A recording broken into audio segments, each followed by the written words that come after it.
నువ్వెళ్తానంటే నేనొద్దంటానా 32వ భాగం వినండి. తనకెప్పుడో తెలిసే కంటే, ఇప్పుడు తెలిస్తే తన లైఫ్‌ని ఎలా మలుచుకోవాలో ఒక ఐడియా ఉంటుంది తనకు కూడా అన్నాడు కిరణ్. అంకుల్ ఒప్పుకుంటారా? మనిద్దరం వెళ్తామంటే అంది మధు. మనిద్దరం వెళ్తామంటే ఎందుకు ఒప్పుకుంటారు? నేను వేస్తానుగా ప్లాను. ఒకవేళ నిన్నడిగితే నేను చెప్పిన దానికి నువ్వు అవునను అంతే. ఇంకేం మాట్లాడకు. నేను మాట్లాడతాను వాళ్ళతో అన్నాడు. ఇంతకీ నీకు ఎలా ఉంది?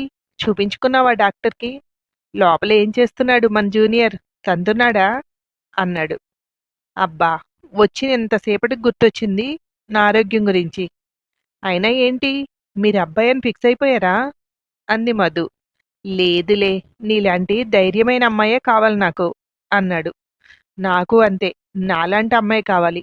బాధలో ఏదో నిర్ణయం తీసుకుని అప్పటికప్పుడు వెళ్ళిపోతాను అంటే, ఎక్కడికి వెళ్తావు ఉండు అని ఒక మాట కూడా అనలేదు చూసారా? మీలాంటి అబ్బాయి నాకస్సలొద్దు అంది. ఏంటి? ఇప్పుడు నేను సారీ చెప్పాలా? ఎలా చెప్పాలో కూడా నువ్వే చెప్పు అన్నాడు నవ్వుతోంది మధు. చిన్నగా చిన్నగా నీ నవ్వు విన్నాడంటే ఇంకో ప్లాన్ వేస్తాడు మా నాన్న అన్నాడు. తర్వాత రోజు ఉదయం బ్రేక్‌ఫాస్ట్ చేస్తూ మధు స్వప్న వాళ్ళ ఇంటికి వెళ్తానంటోంది. ఒక్కదాన్ని వెళ్ళలేను కనుక మిమ్మల్ని అడుగుతున్నాను అంటోంది. నువ్వు వెళ్ళమ్మా కూడాను అన్నాడు లక్ష్మితో కిరణ్. ఎందుకిప్పుడు స్వప్న వాళ్ళ ఇంటికి? స్వప్నతో పనే ఉంది అన్నాడు శ్రీనివాస్. కాదు నాన్న, వాళ్ళ పేరెంట్స్‌కి ఫోన్ చేసి చెప్పింది. వాళ్ళ పేరెంట్స్‌కి తెలియడం వల్ల మీరు తలదించుకోవాల్సిన పరిస్థితొచ్చింది. అందుకని అదే అడుగుతాను అంటోంది స్వప్నని. ఎందుకు చేయాల్సొచ్చింది అని. ఎలాగో మా ఇద్దరికీ పెళ్లి చేయాలనుకున్నారు. అనుకున్నాక మళ్ళీ ఇవన్నీ ఎందుకు అని మధు అభిప్రాయం. ఇకపై ఇలాంటివి చెయ్యొద్దు అని చెప్పి వస్తానంటోంది అన్నాడు. అలా సైలెంట్‌గా ఉండిపోయాడు ఆలోచిస్తూ శ్రీనివాస్. సరే, వెళ్ళి రమ్మను అన్నాడు. ఒక్కతే ఎలా వెళ్తుంది?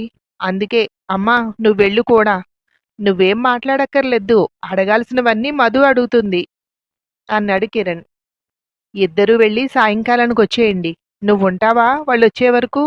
అన్నాడు శ్రీనివాస్ కొడుకుని చూస్తూ. వాళ్ళు వచ్చే వరకు అనేం కాదు. నేనీ రోజుంటాను. రేపు వెళ్తాను. నా లీవు రేపటి వరకు ఉంది. ఎల్లుండి వెళ్ళాలి నేను ఆఫీస్‌కి అన్నాడు కిరణ్. వెళ్ళి రెడీ అవ్వు అన్నాడు శ్రీనివాసు లక్ష్మితో. నేను బయటికెళ్ళొస్తాను అంటూ బయటికి వెళ్ళిపోయాడు కిరణ్. ఈ పిల్ల అక్కడికి వెళ్ళి ఏం మాట్లాడుతుందో జాగ్రత్త, గట్టిగా నిలదీస్తుందేమో. నువ్వెక్కువగా మాట్లాడకు, సైలెంట్‌గా ఉండు అన్నాడు శ్రీనివాస్ లక్ష్మి దగ్గరికి వెళ్ళి. ఏమన్నా గట్టిగా మాట్లాడితే నేనే దగ్గరుండి అనిపించాను అనుకోదు కదా స్వప్న అంది లక్ష్మి. అది నిజమే. నువ్వెళ్ళొద్దు. వాడిని వెళ్ళమందాం. వాళ్ళిద్దరూ వెళ్ళొస్తారులే. వాడు ఆ అమ్మాయిని కలిసినట్టుంటుంది. ఎందుకు మనం చెడ్డవడం అన్నాడు. నేను అదే బెటర్ అనుకుంటున్నాను.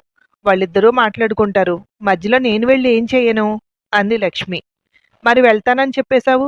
ఇప్పుడేమని చెప్తావు అన్నాడు శ్రీనివాస్. ఏదో వంక చెప్పాలి. తలనొప్పొస్తుందో కడుపు నొప్పొస్తుందో అని మీరు చెప్పండి వాడిని వెళ్ళమని. మీరు చెప్తే వింటాడు అంది. నువ్వే ఫోన్ చెయ్యి. ఎక్కడికో బయటికి వెళ్ళినట్టున్నాడు. రమ్మను. మళ్ళీ లేట్ అవుతుంది. ఈ అమ్మాయి దగ్గర కూడా ఇలా అలా అని నువ్వేం మాట్లాడకు. మాటల మధ్యలో ఆంటీ కూడా ఇలా అన్నారు అంటే తను నిన్ను అపార్థం చేసుకోవచ్చు అన్నాడు. లక్ష్మి కిరణ్కి ఫోన్ చేసి వెనక్కి రమ్మంది. ఏమైంది రమ్మన్నావు అంటూ లోపలికొచ్చాడు కిరణ్. నాకు ఒంట్లో బాలేదురా. నేను బస్సులో అంతసేపు కూర్చోలేను. నువ్వు లేదా మీ నాన్న అయితే కారులో వెళ్ళొచ్చు.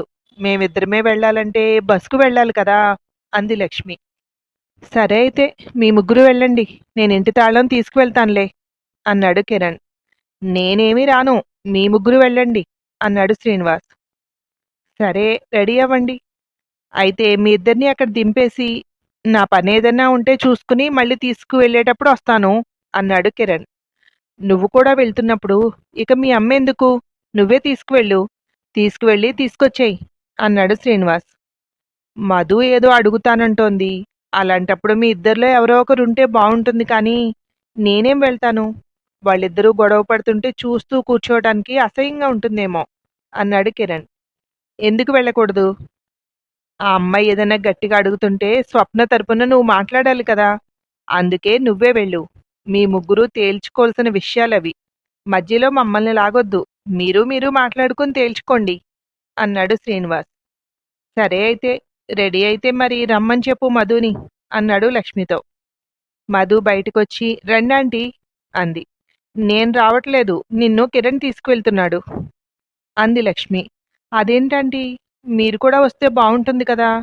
దారి పొడుగునా నన్ను తిడుతూ తీసుకువెళ్తారు. నాకైతే మీ ఇద్దరిలో ఎవరో ఒకళ్ళు ఉంటే బాగుంటుంది అనిపిస్తోంది.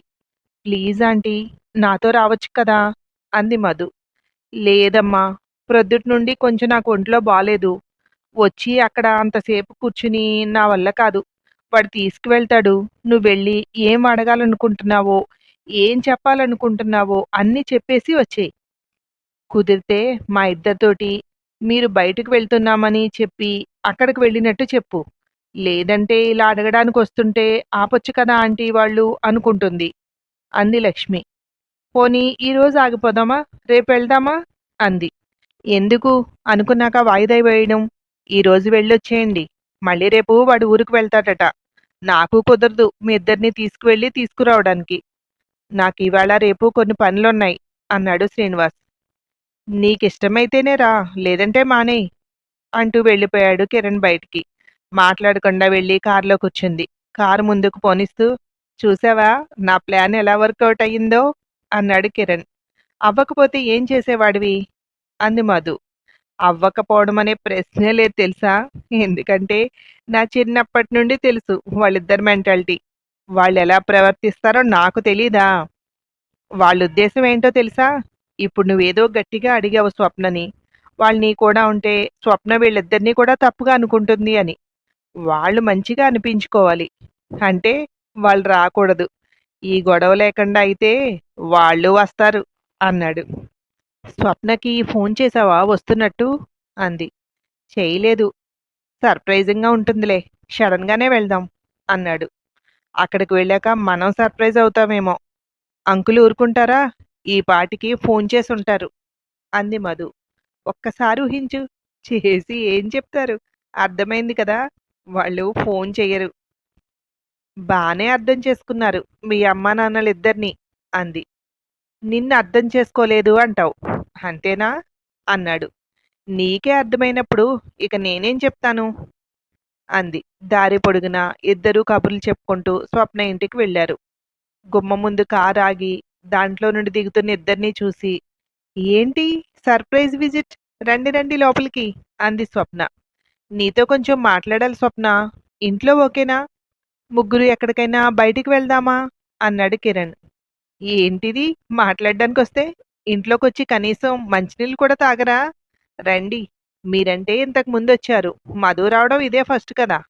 ఈయన అలాగే చెప్తారు, నువ్వు రా మధు అంటూ మధు చేయి పట్టుకుని లోపలికి తీసుకువెళ్ళింది. ఏంటి కదా, ఇద్దరూ కలిసొచ్చారు, నన్ను పక్కకు గెంటేయాలని ఫిక్స్ అయ్యారా అంది స్వప్న. ఆశ్చర్యంగా స్వప్నం చూసింది మధు. అంకుల్ ఫోన్ చేశారా అంది. ఒక్కసారిగా అదిరిపడింది స్వప్న. ఏంటి, మీరిద్దరూ ఒకటవుతున్నారని అంకుల్కి కూడా తెలుసా అంది. తెలీదు, మేం వస్తున్నట్టు చెప్పారా అని అంది. ఇదిగో ఈవిడ మా అమ్మ, ఇదే మా ఇల్లు అంది ఇంటిని తల్లిని చూపిస్తూ. చేతులు జోడించింది మధు. బ్రేక్ఫాస్ట్ చేశారా అంది. అన్నీ అయిపోయాయి ఆంటీ, మీరు టీ కాఫీ లాంటివి కూడా పెట్టకండి. స్వప్నం చూస్తూ, మనం మాట్లాడుకోవాలి అంది మధు. వచ్చిన దగ్గర నుండి ఆలు మగలిద్దరూ మాట్లాడాలి మాట్లాడాలి అంటున్నారు. ఏం మాట్లాడతారు నాతో. మీరిద్దరూ కలిసి వస్తేనే నాకు అర్థమైంది మీరేం మాట్లాడాలి అనుకుంటున్నారో.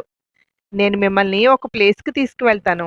అక్కడికి వెళ్ళాక మీరు అడగాలనుకున్న ప్రశ్నలన్నిటికీ సమాధానాలు దొరుకుతాయి అంది స్వప్న. ఆ తర్వాత ఏమైందో మరో భాగంలో వినండి. Thank you.